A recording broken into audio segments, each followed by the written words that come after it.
So it occurred to me on the way over that my presentation titled Technology-Enabled Behavior Changes for Diabetic Patients really was not so much about technology as it is about the behavior change. So if there's a subtitle to my presentation, it is Technology is Easy, People are Difficult. Real quick about the company. Patient Engagement Systems, formerly Vermetics, is dedicated to providing technology tools to providers to help them better engage with patients around chronic condition management, and we focus specifically, because of the need, around on primary care groups. A quick primer on behavioral economics, if you guys have not caught wind of this area of academia. Some really interesting stuff if you're into psychology, but the basic premise is decisions to a large extent are not necessarily made logically. There's a number of influences that happen on any decision that we make because we are people and we're subject to influences. And I've listed a couple here. I won't go into a lot of detail, but you could probably read through and source Dan Ariely, who's a favorite author of mine. Got a terrific blog and some publications, but if you look at some of these influences, they very much happen in healthcare today. And what occurred to me is a lot of this happens within the business that I run, and it makes for an interesting case study, so I want to present that to you today. But again, the premise is, it's not so much the message itself, it's how the message is delivered, in what context. Okay, so keep that in mind as we walk through this. Why is that a big deal in healthcare?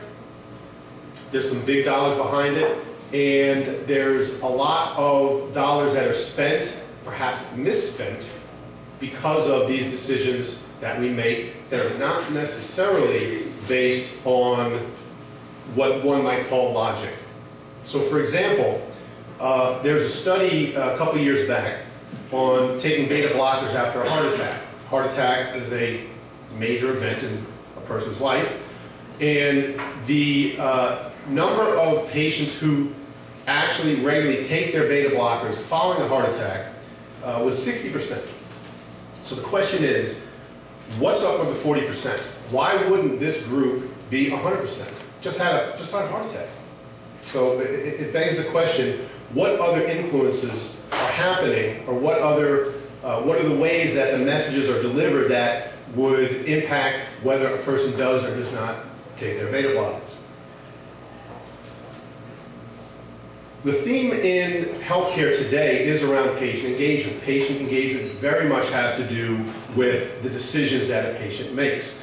Over the past 20, 25 years, we've reduced variation in the way care is delivered.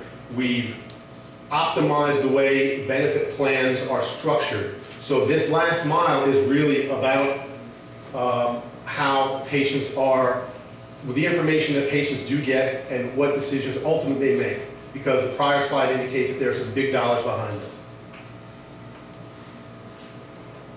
I'm going to click through the animation real quick in the interest of time.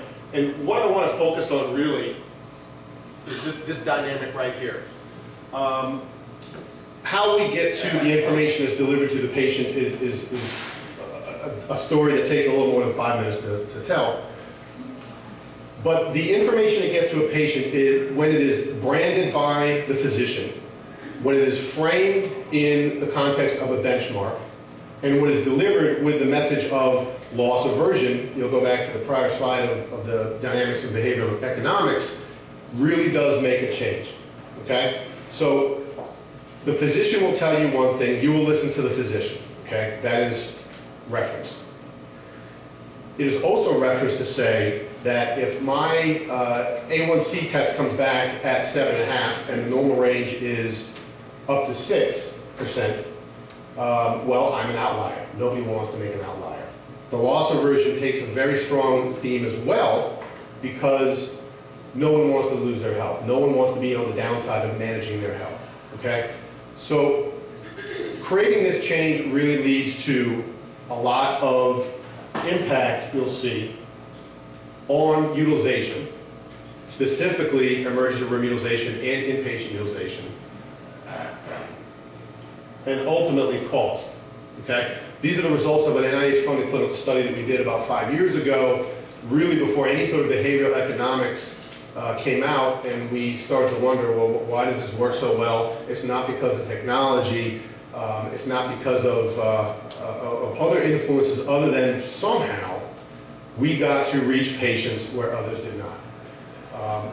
This is a study that we presented at the Institute of Healthcare Improvement. The Institute for Healthcare Improvement has been looking for the bent cost curve for some time, and it was pretty unanimous that this curve is most certainly bent. So in sum, why is patient engagement important? Well, because it's a major theme in healthcare today. Physicians and providers need to get with it and adopt patient engagement as part of their routine practice. Why? Because it works, as we've seen in the outcomes of that study. Thank you.